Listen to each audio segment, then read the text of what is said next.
विकास समावेश आज पागर प्रतिकूलता सत्वे आपण माने एते संख्यारे उपस्थित अछंती। समय अतिबाहित हेछि मो कथा को बेसी लंबा करिबी नहीं, दुई तीन पद कथारे समाप्त करिबी। ता पूर्वरु ए मंचर जी शोभावर्धन करुछंती जहांकर गरिमामय उपस्थिति आम मानक अत्यंत उत्साहित करिछि एवं आज बरगढ़ विकास दिगरे जो नूतन शिला स्थापन करा जाइछि सेथिरे मध्य तांकर दिग्दर्शन तांकर मार्गदर्शन रही।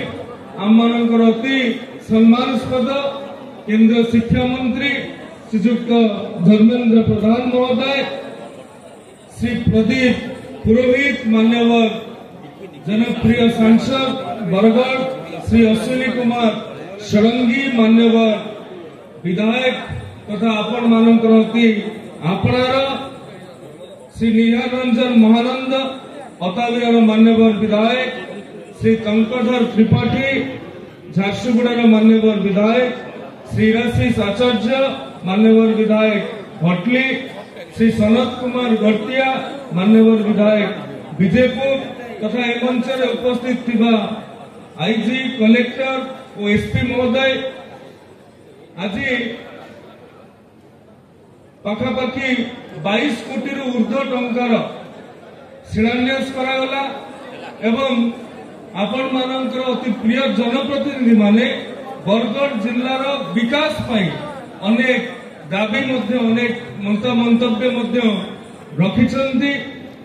ये क्रीड़ा और युवा सेवा विभाग इति मध्य सबु ब्लॉक रे पाखापाखि 15 कोटी टंका प्रत्येक ब्लॉक रे खर्च करिकी ब्लॉक स्तरीय स्पोर्ट्स कॉम्प्लेक्स निर्माण करने को जाऊँगी।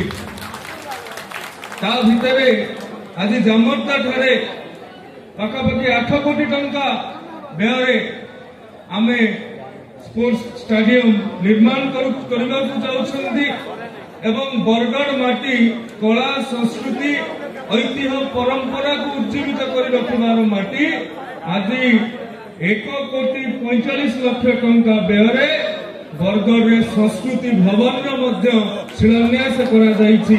केवल सेतिकी नुहे भटलीर Kamada higher secondary high school ठारू आरंभ करी नरंभा कॉलेज पर्यंत आंचलिक किसान कॉलेज भेडेन ठारू आरंभ करी अताविरा कॉलेज पर्यंत पार्वतीगिरी महिला महाविद्यालय कथा कहतु कि विंध्यवासिनी डिग्री कॉलेज पाइकमाल कथा कहतु घेस कॉलेज कथा कहतु कि सोहेला कॉलेज कथा कहतु कि पंचायत समिति कॉलेज गाईसिलट कथा कहतु यार सर्वांगीन विकास 12 कोटी टंका अधिक टंका अर्थर शिलान्यास आज करा जाइछि।